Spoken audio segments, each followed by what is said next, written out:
This Civic Media podcast is sponsored by UW Organ and Tissue Donation. Organ donations are desperately needed, and now is the right time to become an organ donor. Talk to your family. Get the dot. Save lives. Go to heroicdeed.com. This is your WXCO Daily News Roundup for Bull Falls Radio, 98.9 FM and 1230 AM in Wausau.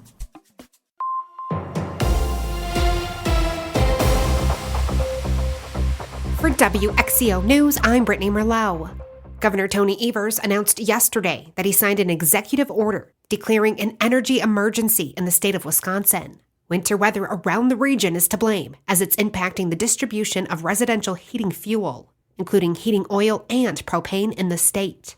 The Public Service Commission's Office of Energy Innovation says that multiple suppliers report challenges such as long lines at terminals and having to drive further distances to collect needed products.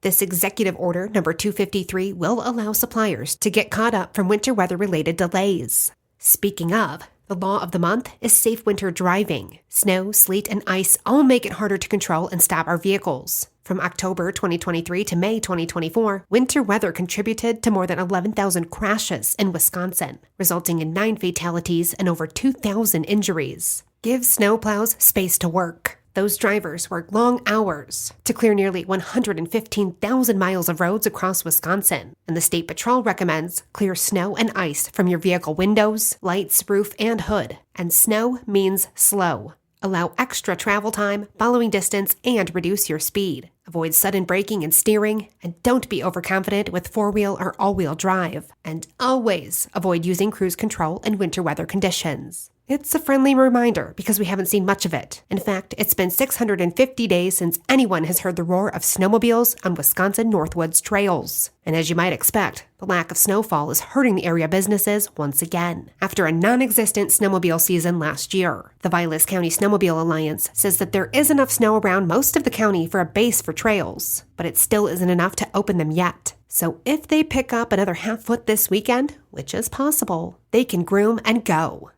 The man wanted for triple homicide is in police custody. The Juneau County Sheriff's Office says that the missing and wanted man, Virgil Thu, has been caught and is behind bars. Just before noon yesterday, there was an increased police presence in the city of Elroy. It's where they found Thu and took him into custody without incident. He is charged in the December deaths of 3 people, including his girlfriend, 33-year-old Elizabeth Kolba, and 2 girls in his care.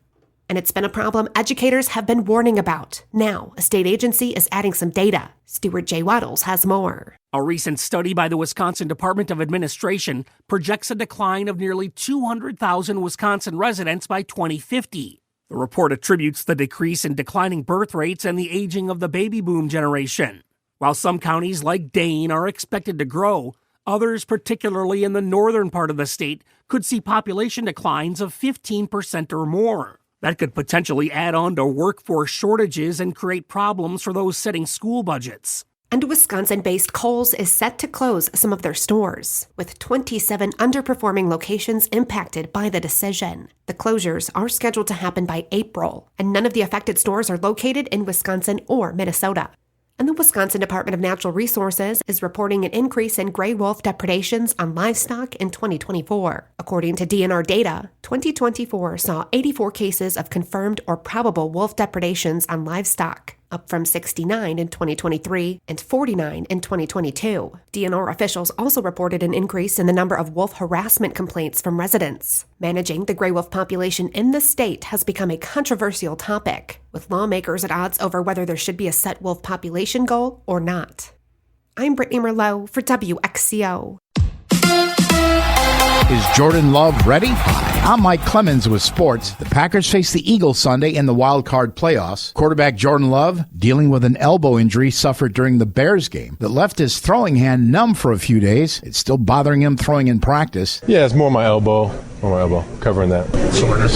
Yes. So how did he look yesterday? Could he run the offense? Head coach Matt LaFleur. Yeah, he looked fine. He looked good. Game time Sunday at 3:30. We'll have reports from Philly. NBA, the Bucks in Orlando tonight against the Magic. In Madison, the Badgers host Minnesota. Baseball, the Brewers reaching agreements with 5 players, including pitchers Aaron Savale, Yoel Payamps, and last year's closer Trevor McGill. This is my favorite town, favorite stadium and everything. I really love this place. You know, it's baseball in Milwaukee, and these fans show up every day for us, and you can feel it. They could not reach a deal with catcher William Contreras, who is headed to arbitration. With sports, I'm Mike Clemens.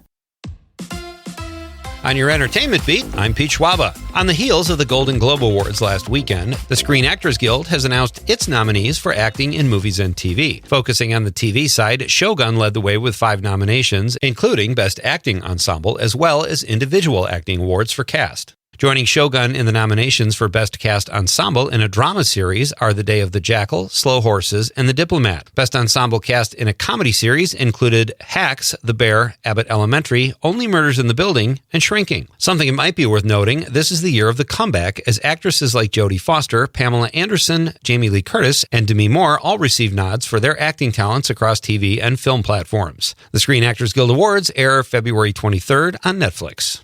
One of the celebrities forced to evacuate their home was actress Jamie Lee Curtis. The Associated Press reports that the last Showgirl actress has pledged $1 million to start a fund to help those in Southern California affected by the fires. Celebrities who have actually lost their homes include Mandy Moore and Billy Crystal. The historic Will Rogers home in Will Rogers State Park have also been lost. Nikki Glaser says she was paid handsomely to host the Golden Globes last weekend, but she also told Howard Stern that she was paid less than her male counterparts who had previously hosted. 2023 host Jared Carmichael said in his monologue that he received $500,000. Glaser said she would have hosted for free to prove herself and is hoping to make more next time.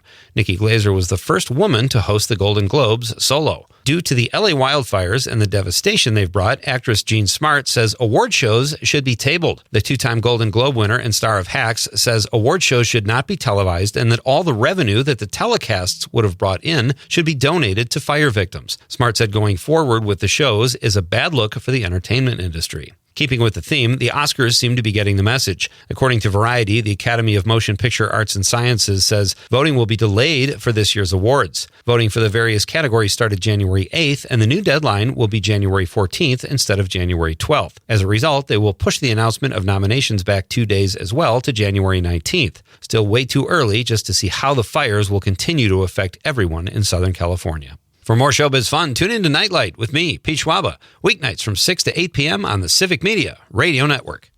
Partly to mostly cloudy today. We'll get to around 26 for a high this afternoon with wind out of the west at 5 to 15. Tonight down to 10. Tomorrow, a little sun in the morning, cloudy by afternoon with a high of 23 with snow on the way tomorrow night into Sunday. Could get a couple of inches, maybe even a little more in a few spots by the time it ends. I'm meteorologist Sean Cable. Currently, it's 21. That's your WXCO Daily News Roundup from Civic Media. Subscribe to this podcast on Spotify, Apple, or wherever you find your podcasts. Find more news at bullfallsradio.com. The national news cycle never stops, but it can be hard to find news about your local community. Civic Media is dedicated to providing quality local and state news coverage across Wisconsin. With the Civic Media app, you can get notifications about local stories that matter to you and your community. Find the free Civic Media app in your phone's app store and choose notifications from the menu to tell us what kind of news you want to hear about.